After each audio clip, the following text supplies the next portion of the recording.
Hi everybody, my name is Jensen Hoppus, and today we're going to be talking about the medicinal fungi of the genus Hericium. Hericium comes from the Latin word that means hedgehog. So lion's mane is the most common name, and here's a list of the other common names. Two of my favorites are satyr's beard and monkey's head. The Hericium genus is under Basidiomycota, which is all of the other gilled and capped fungi that you know, but the sexual reproductive structure on Hericium is teeth. The Hericium erinaceus is the most common, and it is the one that is called lion's mane or pom-pom, and you can see why. The coralloides is called coralloides because it looks like coral. The charatum grows in shelves like that. This is why it's called the tiered tooth fungus. The Americana only grows on the east coast of the United States and has really long spines on it. And the Abatis is the tufted coral fungus, and it only grows on the west coast. So it's been cultivated for around 9 centuries in Eastern Asia, Japan, and China, using the totem technique, which we'll go over in a second. They are saprophytes, meaning that they derive their nutrition from dead or decaying organic matter, though it can be found on living trees. The forest you'll find it in is deciduous forest and alpine forest, and it is typically only found on hardwoods, though it has sometimes been reported to be found on conifers, but it's most likely to be found on American beech trees. The two methods of cultivation are the totem technique, where spawn is sandwiched in between logs, and those are stacked and then capped off with what is called a cap that's on the left picture here.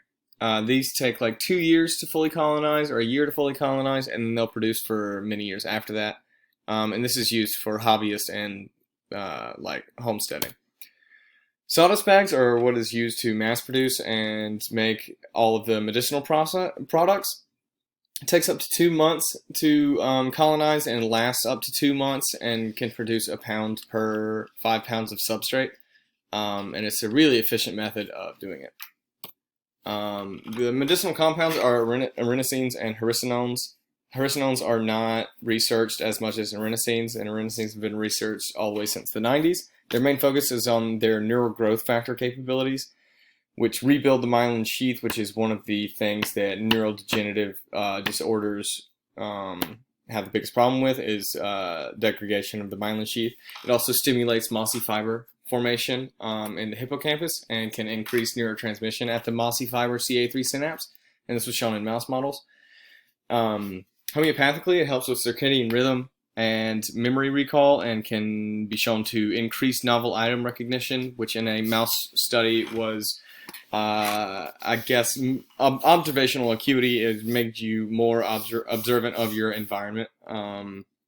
But it's currently being used with Alzheimer's, cerebral palsy, multiple sclerosis, and Parkinson's patients, and is showing really promising results, especially when taken in conjunction with niacin and psilocybe cubensis microdoses.